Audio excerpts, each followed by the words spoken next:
Did you know that CubeHead actually worked as a bike mechanic when he was 14? Or that he has completed a 100-meter dash in 11 seconds? Just how many other secrets does CubeHead hold? In this video, I'm going to take a look at the very being of Milan Struff, aka CubeHead. CubeHead, in my personal opinion, is someone who has a very chill vibe, providing entertainment and educational value in his content without compromising quality. What more could you want? We're gonna have 5 sections in this video. First, we take a look at the beginnings, then we move on to why his channel blew up, then we're gonna talk about his own line of cubes called the Yo Cube. Trust me, there's more to it than you think, and then about his community. Let's begin.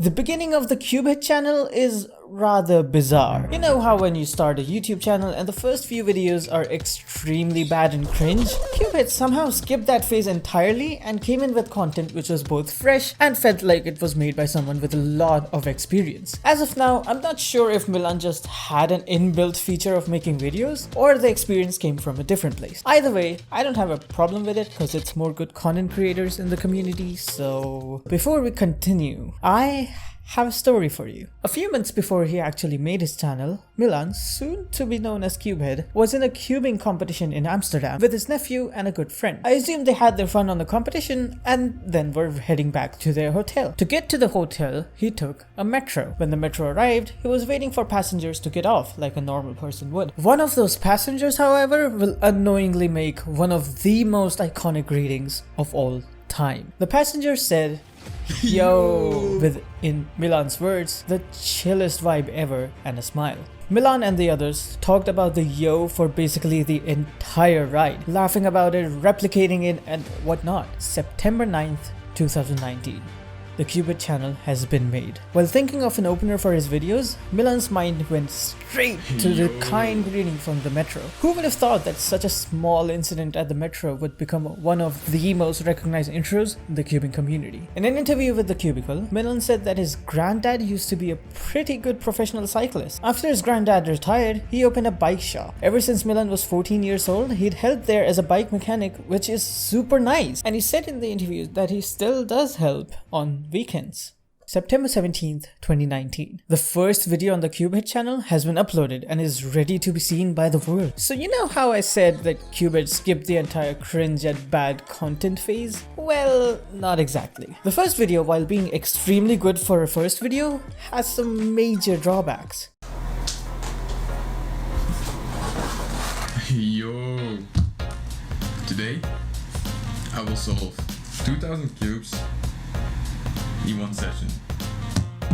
The first thing you'll notice is the lack of audio quality. The background seems messy and the overall camera quality isn't the best. The vid only goes up to 720p, so I know it's not my eyes deceiving me. The second thing you'll notice is the lack of personality. Don't get me wrong, it's not bad. Heck, it's probably still better than me when I'm on camera, but it's still not perfect. And it's definitely not the same CubeHead we know as of now. However, in the very next video, he fixes a couple of the issues he faced in the first video. The mic quality is considerably better, and he seems to have upgraded to 720p 60 somehow. I guess he messed around with the settings. However, the thumbnails at this point of time aren't the best of his work. The thing is, CubeHead strives to improve, making videos that are better than the previous ones in any way possible, no matter how small that is. That to me is what put CubeHead where he is today. Wait, but how exactly did he get where he is right now?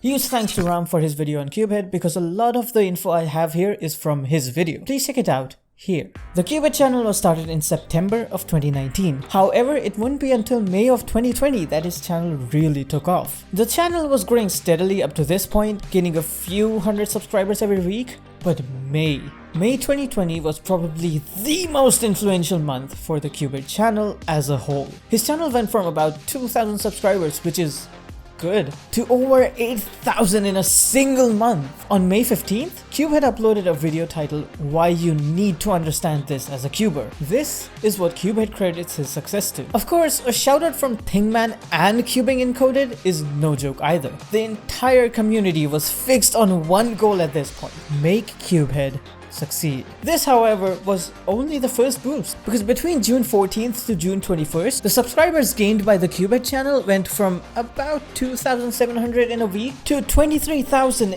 in a week. What caused this absolute monstrosity of a boost in subscribers? Was it a super high effort video with a great title and an amazing thumbnail that got into the YouTube algorithm? Or could it be that CubeHead tried to experiment with his channel and decide to make a Minecraft video? Well, it was a short. Or so I believe, at least. You see, the subscriber jump from 2k a week to over 20k a week is just insane to think about. Something incredible has to happen in order for a channel to grow that fast. In most cases, that would be a video going viral. Like this one, $1 to $100 Rubik's Cube comparison. So, problem solved, right?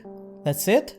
Well, I think this video was uploaded on March 17th of 2021. While I think that's close enough, what makes me believe it was this video was simply the fact there was no other video that could have possibly given the channel that big of a boost. And if you think about it, it isn't uncommon for shorts to sit around and then gain a lot of views after a little while. The CubeHead channel has only gone up ever since, and so has the quality of his videos.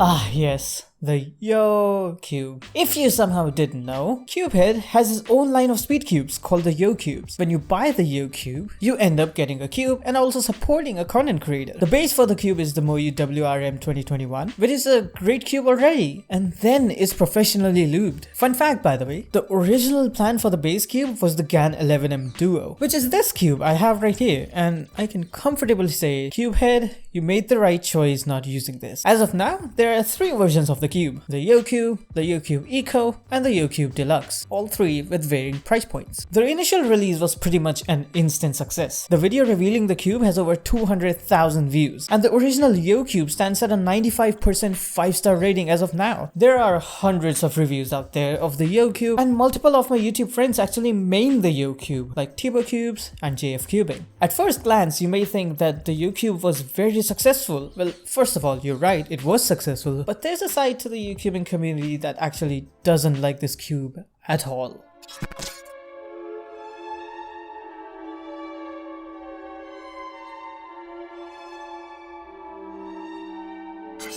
When I initially found out about the YoCube, I was just as excited about it as any other bloke who likes CubeHead. However, it wasn't all like this. On May 22nd, 2022, a user going by TracerYT would post a review on r/cubers as a way to inform the cubing community of his opinion. The review was positive overall, saying things like, "It's really satisfying to turn because of the creamy texture," and "It's a cube for people who have a budget around $20. However, the replies wouldn't think the same thing. User Gilzu would go on to state the fact that people who want budget RS3M can literally buy 3 of them for the same price, or 2 of them with a lube bottle that will last for a whole year.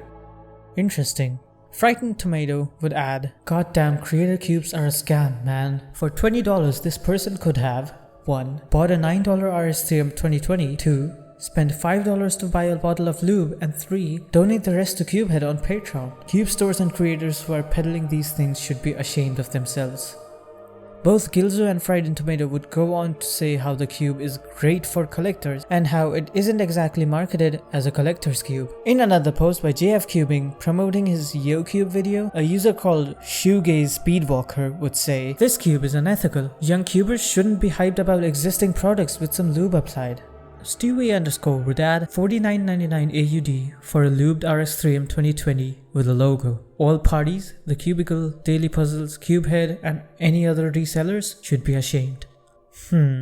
Seems like the CubeHead community and the cubing community have a bit of a different view on how things work. This isn't a place for me to say. I have only stated what's on the internet.